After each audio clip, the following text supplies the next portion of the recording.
My grandmother, God rest her soul, kept money in 3 places. Under the mattress? No. In a sock drawer? Absolutely not. In a coffee can buried in the backyard? She would have laughed at you. She kept it moving. She kept it in relationships. She kept it in her reputation, and she kept it in her community. Now, the Talmud, Bava Metzia 42a, teaches us something remarkable. The sages said a person should divide their money into thirds. 1/3 in land, 1/3 in trade, 1/3 kept ready to hand.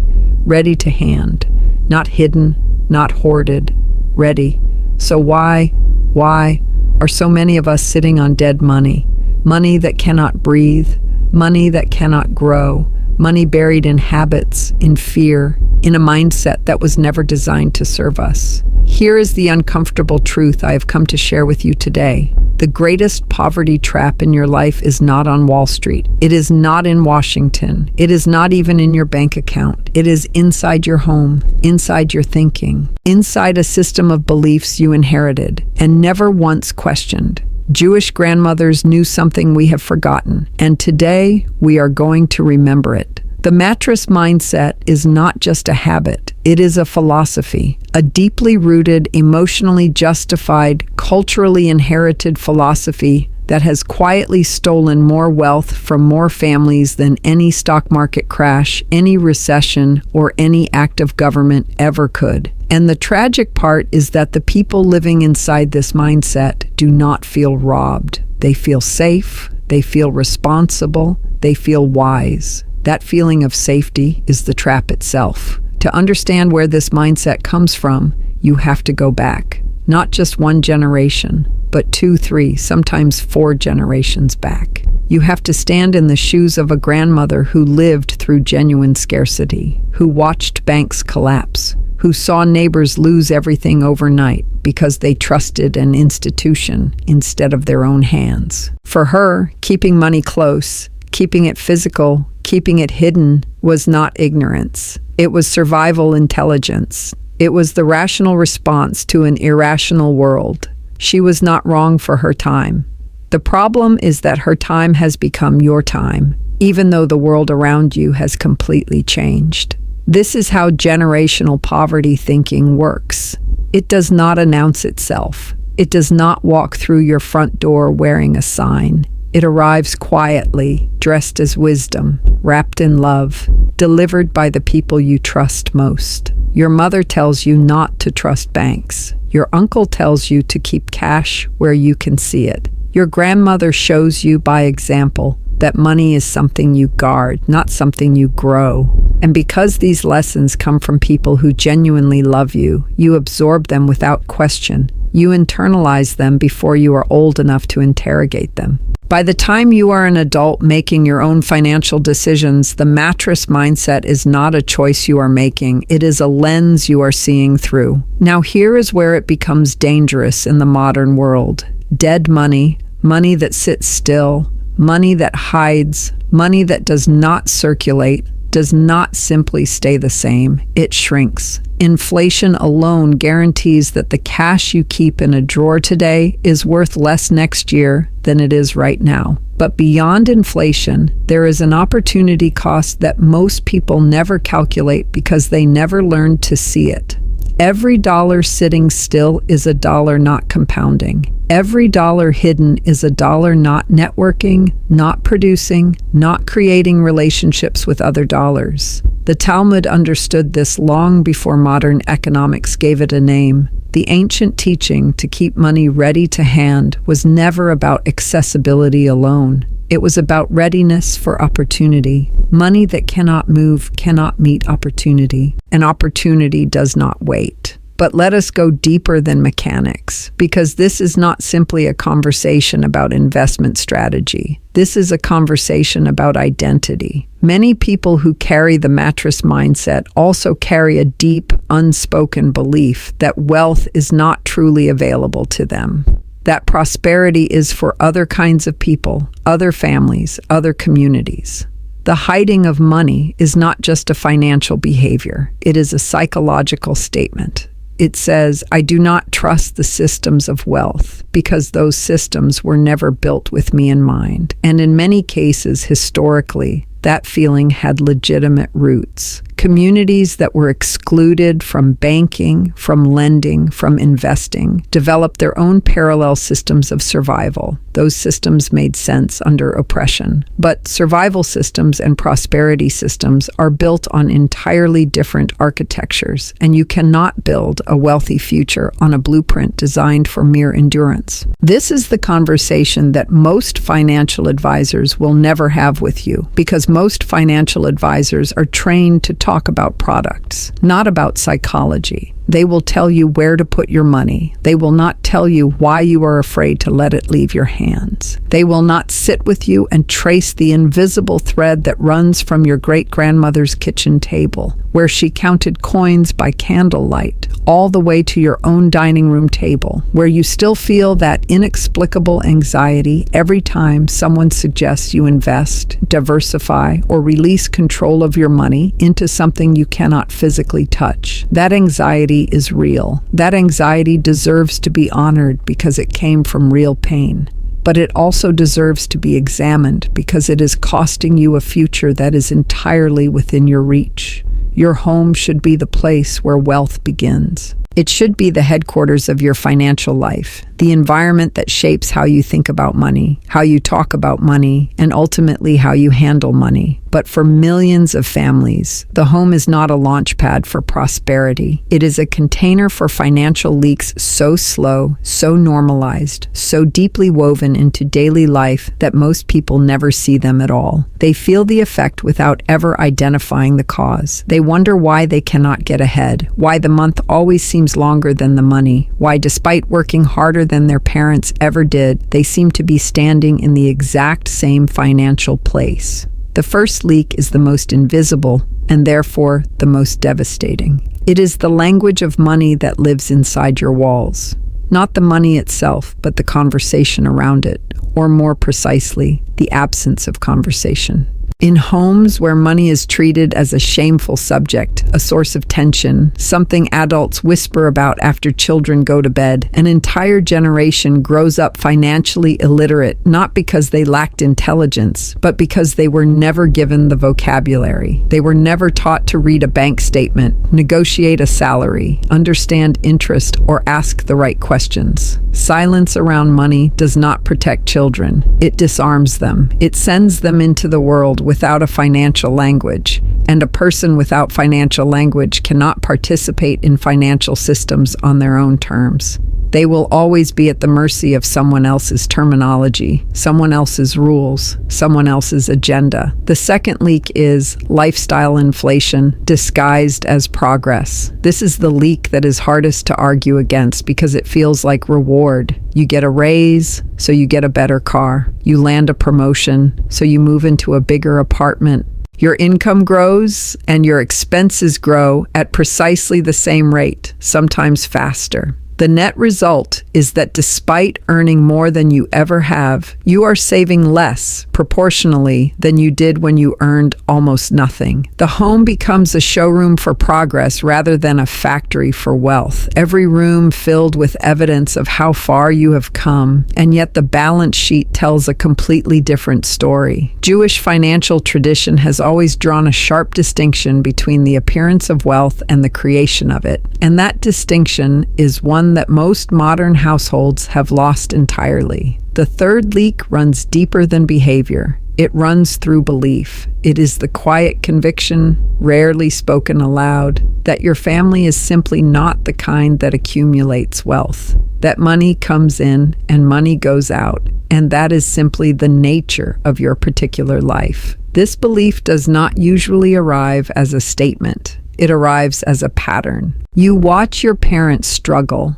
and you conclude, without ever forming the thought consciously, that struggle is the natural state of people like you. You watch money create stress in your household, and you begin to associate wealth with conflict rather than freedom. You absorb 100 small moments that together construct a ceiling, an invisible financial ceiling that you will spend your adult life bumping against without ever being able to see it clearly enough to dismantle it. The fourth leak is the most practical and perhaps the most immediately actionable. It is the way money physically moves or fails to move through the household. No budget, or a budget that exists on paper but never governs real decisions. No separation between spending money and saving money. No system for tracking where the money actually goes versus where you believe it goes. Most people who feel financially stuck are not bad with money. They are operating without infrastructure. They are running a business because a household is a business without any of the systems that make a business viable. They are reacting to money instead of directing it. And in the absence of direction, money will always find its way toward comfort, toward habit, and toward the path of least resistance. Each of these leaks, taken alone, might seem manageable, but they do not operate alone. They work together, reinforcing each other, compounding each other, creating a household environment where wealth cannot accumulate because the conditions for accumulation have never been deliberately constructed. The home is either engineered for prosperity or it is engineered against it, and the engineering happens whether you are paying attention or not. There is a conversation that almost never happens at financial seminars, in investment books, or across the desks of wealth managers. It is not a conversation about portfolios or interest rates or diversification strategies. It is a far more fundamental conversation, one that sits beneath all of those topics like bedrock beneath soil. It is the conversation about the difference between money that is alive and money that is dead. And until you understand that distinction, not intellectually but viscerally, in the way you feel it and act on it every single day, every other financial lesson you ever learn will be built on an unstable foundation. Dead money is exactly what it sounds like. It is money that has stopped moving, money that sits in the same place week after week, month after month, doing nothing, producing nothing, connecting with nothing. It might be in a savings account, earning interest so negligible it barely registers. It might be in cash, tucked away in a drawer or an envelope or beneath a mattress. It might be in a checking account that serves as a permanent holding tank rather than a transitional vehicle.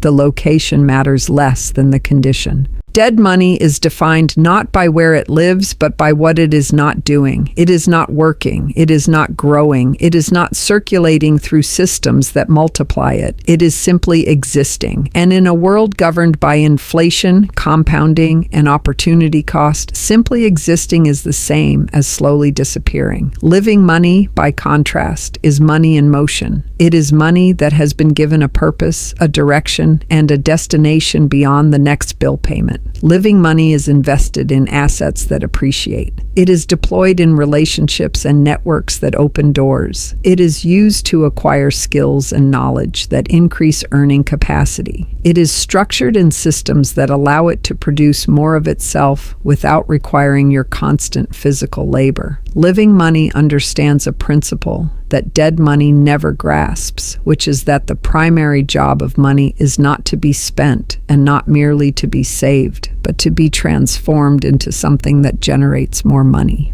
This is not greed. This is the fundamental mechanism of wealth, and it is a mechanism that has been understood and practiced by prosperous communities for thousands of years.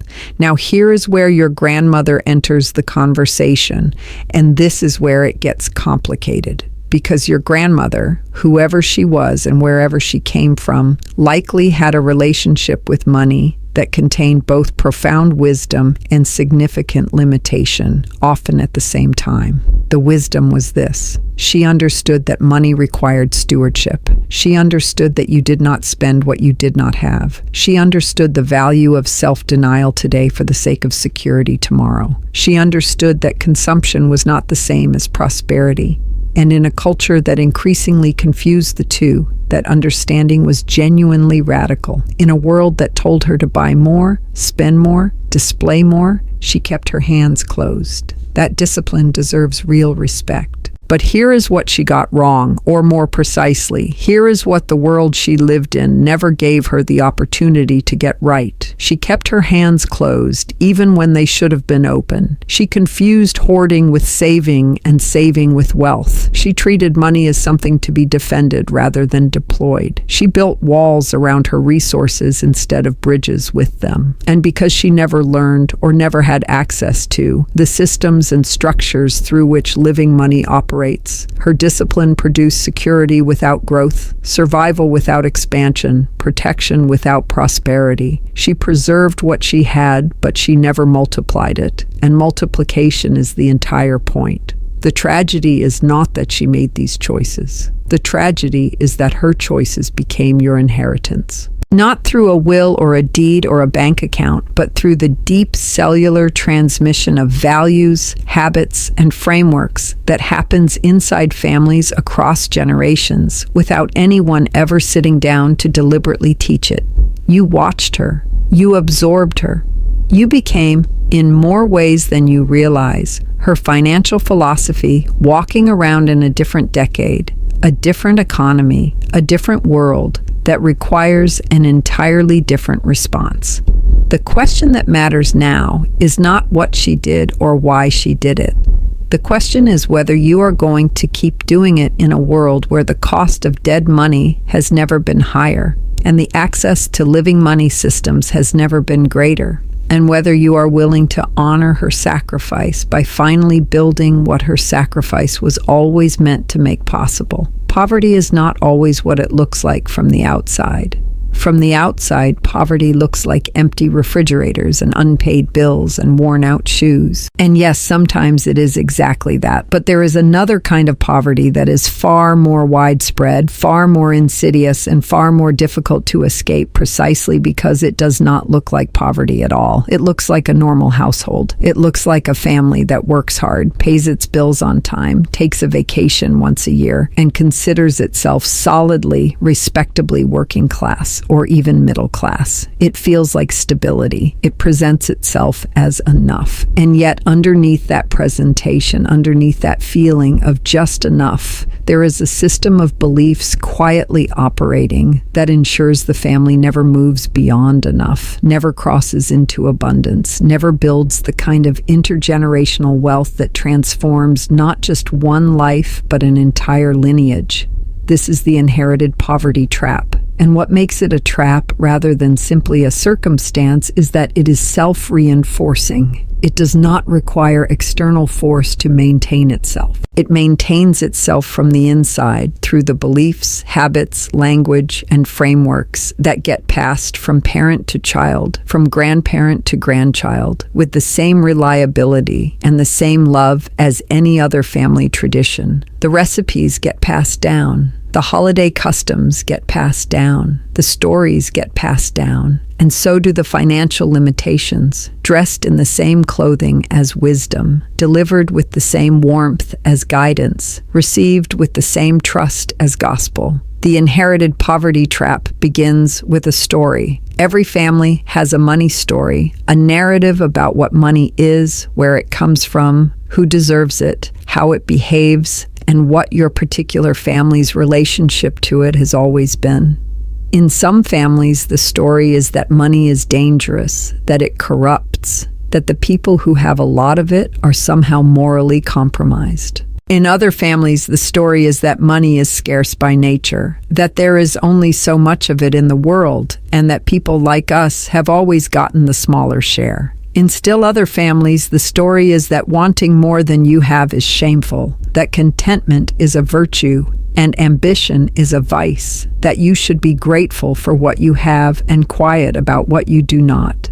These stories are rarely stated explicitly. They live between the lines of 1,000 ordinary conversations, 1,000 small reactions, 1,000 moments where a child watches an adult respond to money and draws a conclusion that will govern their financial behavior for the next 50 years. What makes these inherited stories so powerful is that they are not experienced as stories at all. They are experienced as reality. They feel like facts about the world rather than interpretations of it. When you grow up hearing that money does not grow on trees, you do not hear a figure of speech. You hear a law of nature. When you grow up watching your parents argue about bills every month, you do not witness a temporary difficulty. You absorb a permanent truth about what money does to people and what it means to have it or not have it. These absorbed truths become the operating system of your financial life, running silently in the background of every decision you make, every risk you avoid, every opportunity you talk yourself out of before anyone else even has the chance to say no. The cruelest dimension of the inherited poverty trap is what it does to ambition, because it does not kill ambition outright.